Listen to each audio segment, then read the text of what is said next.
आपके श्री नवोदय टाइम्स में, हूँ आपके साथ संदेश शौलक शर्मा। देखिए, उडारियां एक ऐसा शो है ना, वो जब से शुरू हुआ है तब से ही वो हिट जा रहा है। जितने भी फेसेस, जितने भी टैलेंट, जितने भी एक्टर्स उसमें आए हैं ना, तो वो आसमान की बुलंदियां छू रही हैं। अब उडारियां का 4th सीजन, 4th जनरेशन आ रही है। उस जनरेशन में जो लीड में जो स्टार कास्ट है ना, उनको देखकर तो आप खुशी हो जाओगे, इतने खुश, क्योंकि उन्होंने एक अपनी अलग से ऐसी पहचान बनाई है ना कि टीवी पर जब भी वो आते हैं ना, तो आपके मुंह से वाह जरूर निकलता है। तो चलिए, टाइम वेस्ट किए बगैर आपकी उनसे मुलाकात करवा देते हैं। हमारे साथ मौजूद है अविनेश रेखी। वेलकम टू पंजाब के श्री नवोदय टाइम्स। कैसे हैं? Thank you so much. Thank you जी, बहुत अच्छी इंट्रोडक्शन दी आपने। Thank you. आपको मिलके बड़ा अच्छा लग रहा है, क्योंकि आपकी ये जो लुक है ना, ये आपकी एक डिफरेंट पर्सनालिटी को दिखाती है। मतलब इतना अच्छा लगता है ना हमें, being a Sikh, being a Punjabi, मुझे बहुत अच्छा लगता है आपको स्क्रीन पे देख के।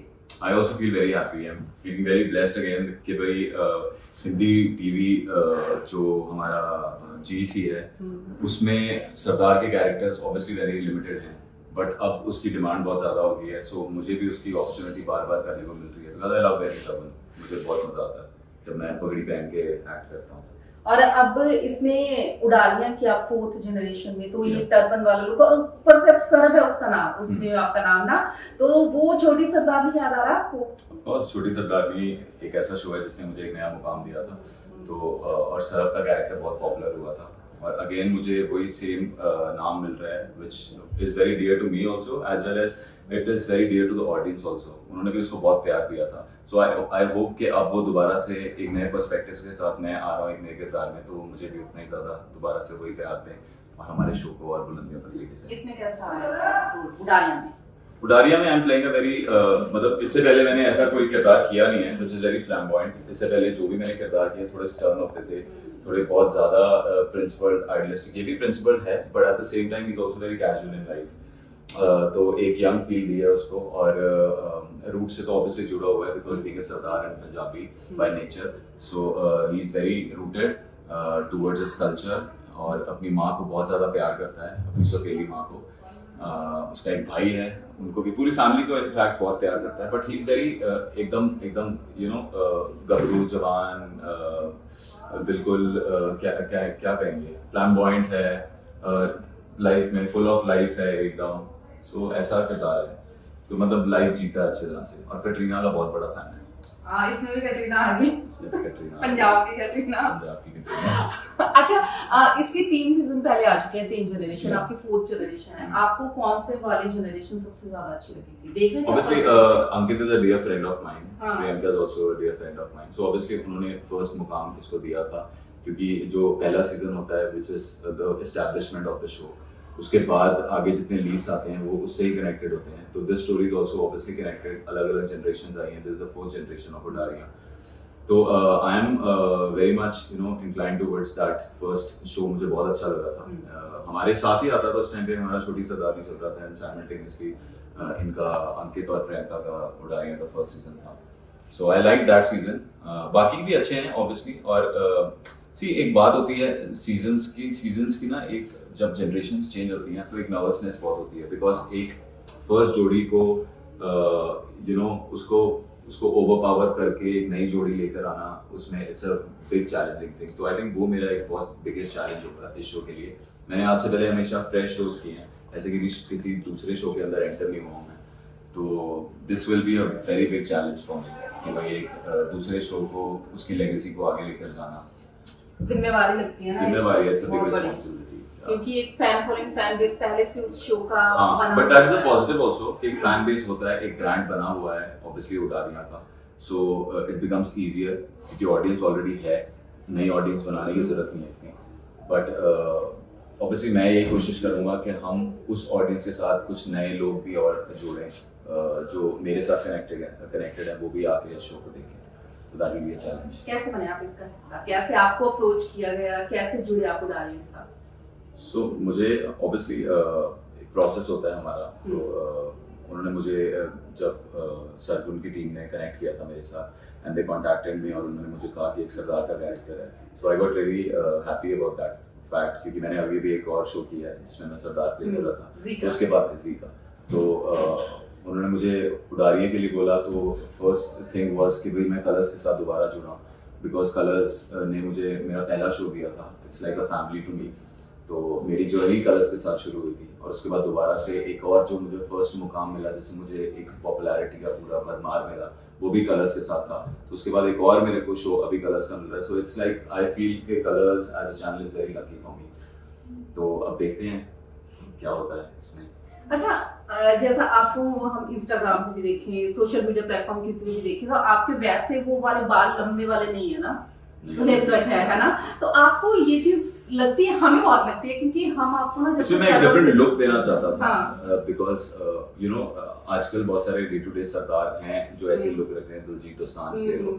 तो मुझे ना इस बार बहुत ज्यादा बड़ी दाढ़ी और बड़ी मुझे रखनी नहीं थी, तो इसलिए मैंने उसको ना थोड़ा एक बड़ा प्रिम एंड प्रॉपर सा लुक दिया है कि भाई जिसमें वो बड़ा डेली रेगुलर एक सरदार जो आजकल नॉर्मल है हमारे यहाँ पे इन द मॉडर्न सोसाइटी वैसा रहे। तो आपको सरदार बन के ज्यादा अच्छा फेम मिला है सरदार लुक में? ऑफ कोर्स, है ना? या नाउअडेज तो पीपल कीप ऑन टॉकिंग कि भाई मैं सरदार ज्यादा अच्छा लगता हूँ, दूसरे में नहीं। तो मैंने कहा ऐसे मत करो, मेरे को स्टीरियोटाइप तो मत करो, क्योंकि इतने लिमिटेड होते हैं ये वाले कैरेक्टर्स के रोल। तो अनटिल अनलेस मैं पंजाबी फिल्मों में आऊँ तो वो अलग बात है, बट फिलहाल के लिए मैंने उनको बोला कि ऐसी बातें किया मत करो। लेकिन पता है आपको कि आम लोग होते हैं ना, जो आपको देखते हैं, आपके फैंस हैं, है ना, वो जैसे होता है ना कि बॉलीवुड में दिलजीत दोसांझ एक अलग पर्सनालिटी के साथ दिखते हैं, अलग तरीके से दिखते हैं, टर्बन के साथ, उनको देख के एक अच्छा सा लगता है। टीवी में वो आपको देख के बहुत अच्छा लगता है, वो चीज आपके साथ होती है, स्पेशली पंजाबी कम्युनिटी है ना, वो अच्छा फील करती है कि क्योंकि एक तो होता है obviously it's a blessing in disguise. मुझे खुद बहुत अच्छा लगता है जब मैं अपने कल्चर को रिप्रेजेंट करता हूँ इन दिस फॉर्म, तो वो तो obviously it's a very good feeling. और मैंने जैसे पहले भी फर्स्ट टाइम छोटी सरदारी में मेंशन किया था that my nani always wanted me to be a sardar, but because I was into this industry acting की, तो उस टाइम पे तो ये वाले किरदार थे नहीं। तो मुझे बाल कटवाने पड़े। वो मुझे कहते थे कि तू कुछ भी बन जा। मैं फर्स्ट टाइम जब उनको मुझे फर्स्ट जॉब मिली थी, तो मैंने उनको बोला कि मेरे को पहला शो मिला है कलर्स का, तो कहने ले तू मैनेजर नहीं बनया ना फिर भी। मैं कहा यार मैनेजर तो मैं बन जाऊंगा, बट मैनू ये वाली चीज करनी है। कहते नहीं तो मैनेजर बन जा, बट सरदार बहुत सोना लगता है, तो सरदार ही रहे। Because I had kept here for very long time, उसके बाद फिर मैंने बाल कटवा दिए थे। बट हाँ, तो उनकी मैं एक विश पूरी कर रहा हूँ, एक तरह से देखा जाए तो इनडायरेक्टली। अच्छा, बॉम्बे से अब चंडीगढ़ में तो आ गए, पंजाब इंडस्ट्री के लिए क्या प्लान है आपके? Well, if I get any opportunity, I'll definitely do. I would love to do it. पूरी यहाँ पर अपॉर्चुनिटी पंजाबी बोलने की मुझे मिलती नहीं है, because it's a Hindi show. तो अगर मुझे कभी ऐसा कोई रोल मिले या फिर कोई मुझे अप्रोच करेगा, so I am definitely inclined towards it. अच्छा, उडारिया के साथ ना एक चीज और जुड़ी हुई है। उडारिया में फर्स्ट सीजन से लेकर अब तक जितनी भी स्टार कास्ट आई है ना, उडारिया से जब वो निकली है तो वो बहुत आगे आगे गई है, बिग बॉस गई, अब तो खतरों में भी जा रही है। तो आपकी तो निमृत जा रही है खतरों में, आपकी को स्टार है ना, उडारिया से अभिषेक जा रहा है, प्रियंका और अंकित बहुत अच्छा कर चुके हैं। तो आपके आगे के क्या प्लान होंगे? आगे की मुझे अब क्या पता, आई कांट प्रेडिक्ट दैट। अगर आपको बिग बॉस का ऑफर आता है, बिग बॉस तो मैं बिग बॉस के लिए बना ही नहीं हूँ, ऑनेस्टली स्पीकिंग। मुझे बिग बॉस के ऑफर्स आए हैं पहले, बट मैंने हमेशा मना किया बिग बॉस को, बिकॉज मेरी पर्सनालिटी वैसी है ही नहीं है कि मैं बिग बॉस में सर्वाइव कर पाऊँ।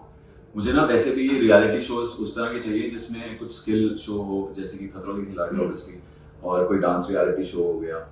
तो ऐसे शोज जहाँ पर मेरा टैलेंट दिखे या फिर मुझे स्किल अपना एस्टैब्लिश करने की मतलब चांस मिले, तो मैं वो वाली चीज़ करना ज़्यादा पसंद करूँगा rather than surviving in big boss. वहाँ तो डर लगता है मुझे जाने से बिग बॉस के अंदर। अच्छा, एक्टिंग के अलावा और क्या शौक है? एक्टिंग के अलावा बहुत सारे शौक है मुझे। फिटनेस का बहुत शौक है, मुझे डांस का बहुत शौक है। सबसे पहले मैं जब यहाँ पर आया था, आई वाज इन शामिल रावर्स ट्रूप आल्सो, बट वो टीवी इंडस्ट्री में मुझे गैप बहुत ज़्यादा आ गया, तो I left that obviously. But और मतलब ऑब्वियसली रीडिंग का बहुत शौक है, मैं किताबें बहुत पढ़ता हूँ, ऐसे ऐसे शौक है। सुरजीत पात्र पढ़ा था आपने अभी? सुरजीत पात्र जी हमें छोड़ के चले गए दुनिया को। सुरजीत पात्र की बुक्स पढ़ते थे आप? नहीं, I normally read philosophical novels, जैसे कि यू नो ये होगी पॉलो कोएल्हो होगी, फिर you know then Robin Sharma हो गई। So these kind of novels I really like to read, मुझे अच्छी लगती हैं। सिडनी शेल्डन हो गई। अच्छा, अब आपकी जनरेशन आई है, तो फटाफट से अपने फैंस को बता दीजिए आपकी उडारिया जनरेशन के बारे में। देखें, कहाँ देखें, कब देखें, कैसे देखें? So guys, first of all I love you, thank you so much मुझे इतना प्यार देने के लिए, इतना स्नेह देने के लिए, मेरे सारे किरदारों को, हमारे शोज़ को, मुझे पर्सनली आप कितने फीडबैक्स आते हैं, everything I always go through on Instagram और which ever social media platform you send them for. मेरा नया शो आ रहा है उडारियाँ, जिसमें कि मैं एक और नए किरदार के साथ आ रहा हूँ, Sarab, once again, so please don't forget.